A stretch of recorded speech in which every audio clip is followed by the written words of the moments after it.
Hello, this is Javier Pérez Rodríguez. I'm going to present the work An Efficient Proactive Thermal-Aware Scheduler for DVFS-enabled single-core processors. This work was co-authored by Patrick Meumeu Yomsi. As it is well known, safety-critical real-time systems require not only the logical correctness of the output, but also the time at which this output is yielded is important. Otherwise, catastrophic consequences may occur.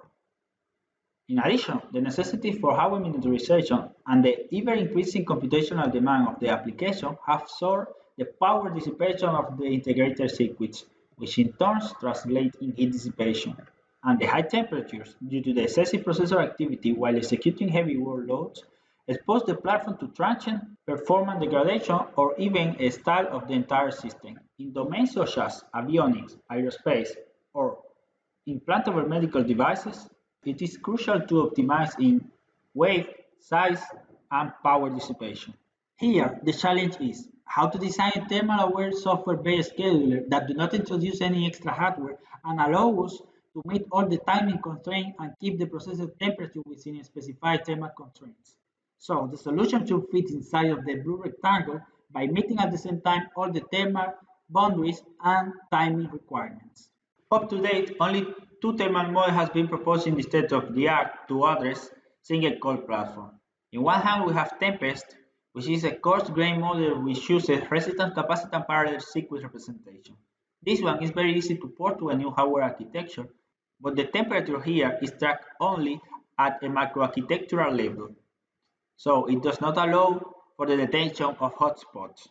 On the other hand, we have Hotspots, which is a fine-grained model which uses resistance, capacitance, cellular circuit representation.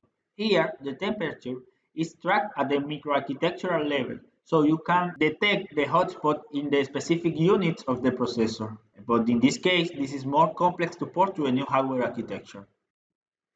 Most of the techniques that perform a dynamic thermal management use at least one of the following strategies. Clock gating, that starts the clock for the processor to cool down by switching between active phases and inactive phases, where in the active phases the tasks are allowed to be executed, and during the inactive phases the tasks are not allowed to be executed. Fan boosting, which varies the frequency of the fan in order to decrease the temperature of the processor, is not an option because it introduces an extra hardware. And finally, DVFS scales down the processor speed to cool down by switching between a discrete number of speeds. During all this speed, tasks are allowed to be executed. However, the cooling down is not as fast as in the case of clock gating. In the scope of this work, we assume a single-core platform with clock gating and DVFS-enabled in order to merge the advantages of each of them. In the case of clock gating, the fast cooling down, and in the case of DVFS, the capability of executing tasks at different speeds. The platform is assumed to be able to execute at several speeds, at a discrete number of speeds, from S1 to SP. The tasks are assumed to be independent and periodic, with 5 parameters: the offset, the worst-case execution time, the deadline, the period, and the speed associated to the task. We assume as well constraint deadline, non-preemptive tasks, and work-conserving fixed task priority scheduler. Finally, all the tasks share the same thermal profile, with the interpretation that the larger the task, the higher the heat dissipation. To understand better the task sets, we bring an example. Let's assume that we have 7 tasks and a platform that is able to execute at 3 different speeds, S1, S2, and S3, where S1 is higher than S2, S2 is higher than S3, and all of them are higher than 0. From this point onward, we assume that the smaller the index of the task, the higher its priority. First, we need to map each task to a speed in the platform, where the task set that originally had 4 parameters, the offset, the worst-case execution time, the deadline, and the period, now we add the speed associated to that task. And finally, we have a set of subset of the tasks associated at each different speed. Once the task is mapped to a speed, it can no longer be changed.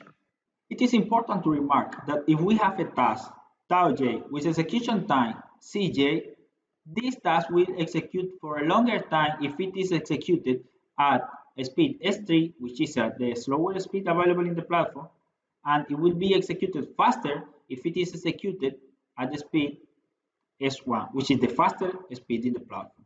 From a thema viewpoint, we define two thema boundaries, Tmax and Tmin, where Tmax is the maximum temperature that we want the platform to reach, and Tmin is the minimum temperature that we want the platform to reach.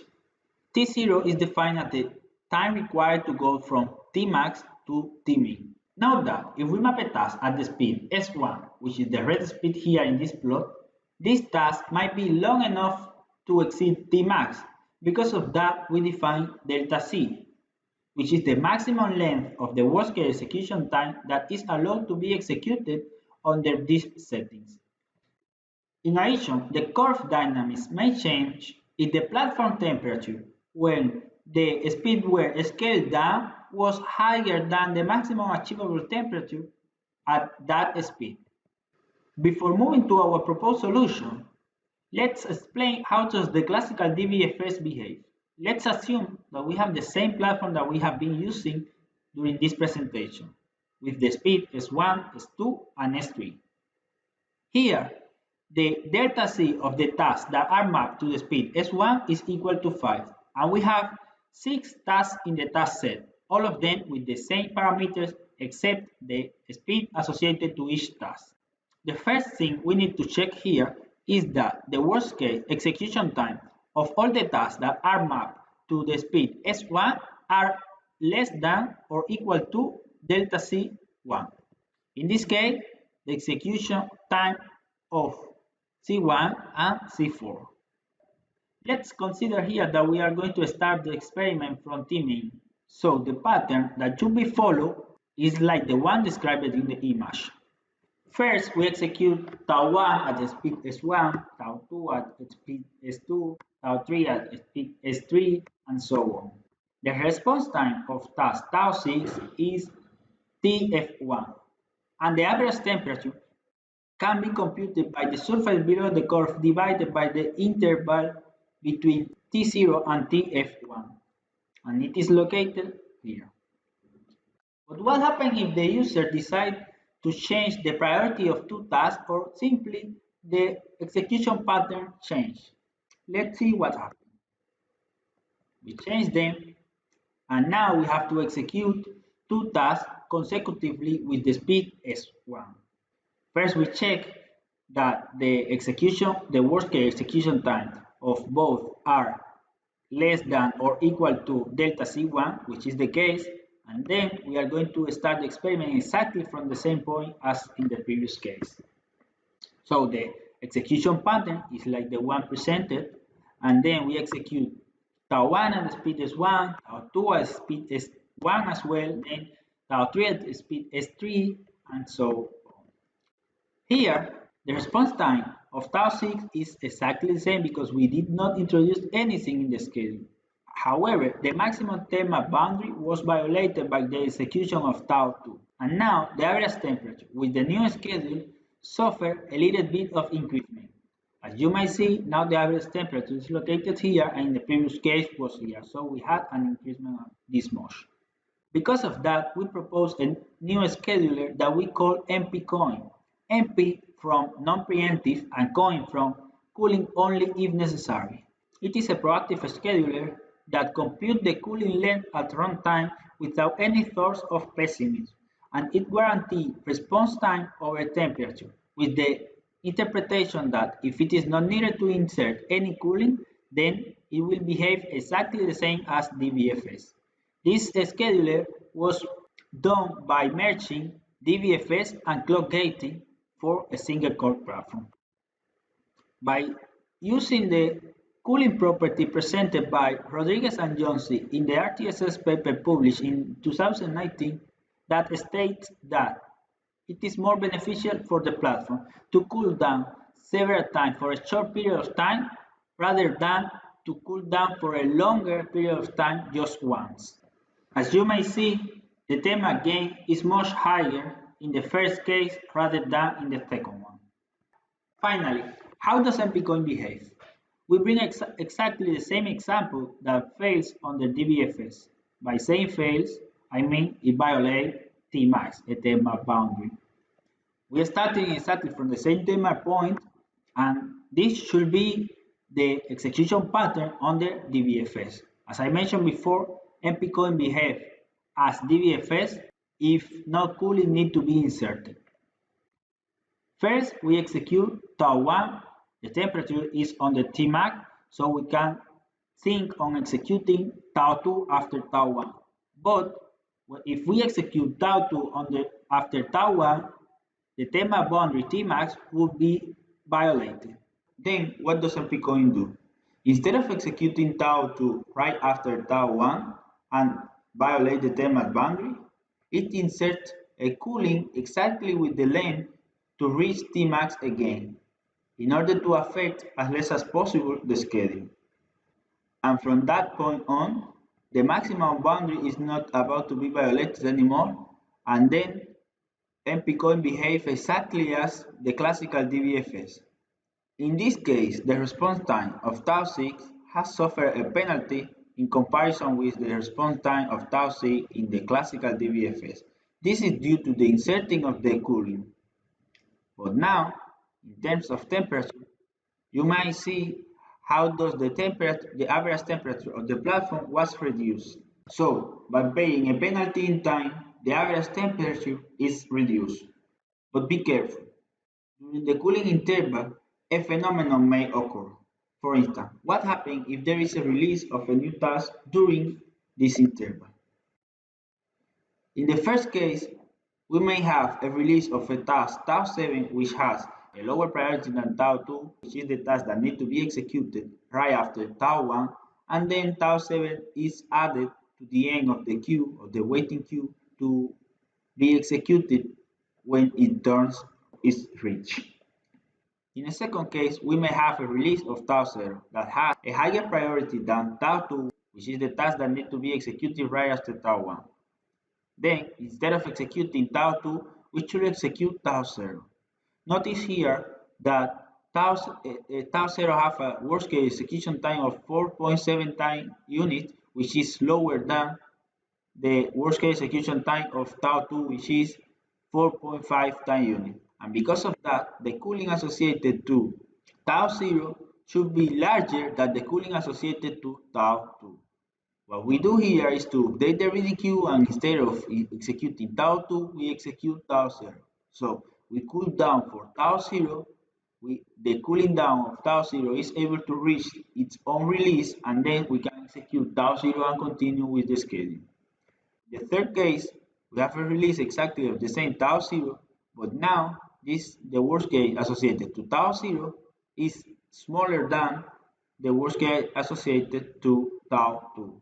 And due to that, it may happen that the cooling associated to the task tau0 is not able to reach its release.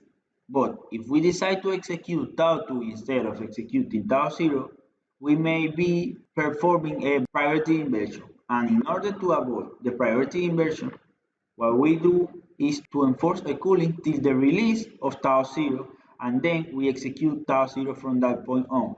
Of course, tau0 will not reach Tmax because we cool down the platform for more time than needed for tau0 to reach Tmax. And from that point, we can continue with the schedule. We compare the performance of three different schedulers. DVFS, where time is the only evaluation metric and thermal constraints are ignored. Thermal DVFS that behaves exactly the same as DVFS, but a task set is not schedulable as soon as any task violates a thermal boundary. It is worth noticing that these two schedulers define the envelope of solution when both timing and thermal constraints are taken into account. And the closer our solution to DVFS, the better. And the third scheduler we used for the comparison was MPCoin that takes into account thermal and timing constraints. And in order to prove the usability of our algorithms, we applied the proposed methodology to the following two contexts: a real-world mission control computer use case from the avionics domain and a high number of generated synthetic task sets. The adopted real-world use case is characterized by a set of sensors and actuators interconnected on a data bus. In a nutshell, the software integrates different subsystems to ensure that the aircraft is able to complete a mission. Here, we replicated the timing requirements of the system and we added, in an educated manner, the speeds to each task, where the red tasks are associated to the speed S1, the green tasks are associated to the speed S2, and the purple tasks are associated to the speed S3. In the right side, we plot the behavior of the three schedulers, Tema DVFS and DVFS with the dashed line and MPCOI with the plain line. As you may see here, Tema DVFS and DVFS exceeded the Tema maximum threshold in 4 occasions, while MPCOI do not exceed it in any time, but as a consequence, MPCOI had to pay a penalty of the 28.63% in terms of time in comparison with DVFS and Tema DVFS, but the Tema gain was 3.25%. In the synthetic task cases, we generated 1,000 task sets per utilization, considering constrained deadlines, and the priority assignment we used was deadline monotonic. We defined the Tema boundaries at 55 Celsius degrees for the maximum temperature and 10 Celsius degrees for the minimum temperature. We observed that Tema DVFS performed poorly even at low system utilization. At most, 24.7% of the generated task sets are schedulable, and the schedulability degrades as the system utilization increases. Conversely, MPCOI performs very well in general. Its efficiency is illustrated by its close relationship with DVFS. Until 80% of system utilization, at least 93.9% of the generated task sets are schedulable versus 97.4% for DVFS. This means a very low performance loss against a scheduler that ignores all the Tema's constraints. This loss increases with the system utilization. This might be explained by the fact that there are lesser and lesser idle times left in the schedule to insert any cooling. On another front, it is worth mentioning the huge gap between Tema DVFS and MPCOI. This represents the task set ratio dragged from being not schedulable to schedulable by following the MPCOI strategy.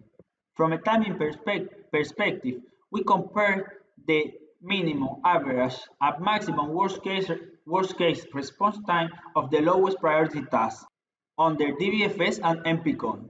We notice a maximum deviation of 9.22% for the minimum, 10.02% for the average, and 36.88% for the maximum in terms of timing penalty of MPCOI against DVFS, whereas the minimum deviation is consistently kept at 0. And from a Tema standpoint, we compare the minimum, average, and maximum temperature deviation for the lowest priority task under DVFS and MPCOI. Here we notice a maximum deviation of 0 Celsius degrees for the minimum, 1.23 degrees Celsius degrees for the average, and 11.24 Celsius degrees for the maximum in terms of thermal gain for MPCOI over DVFS. We recall that the objective of MPCOI is not to reduce the average temperature, but to guarantee that both timing and thermal requirements are met for all tasks.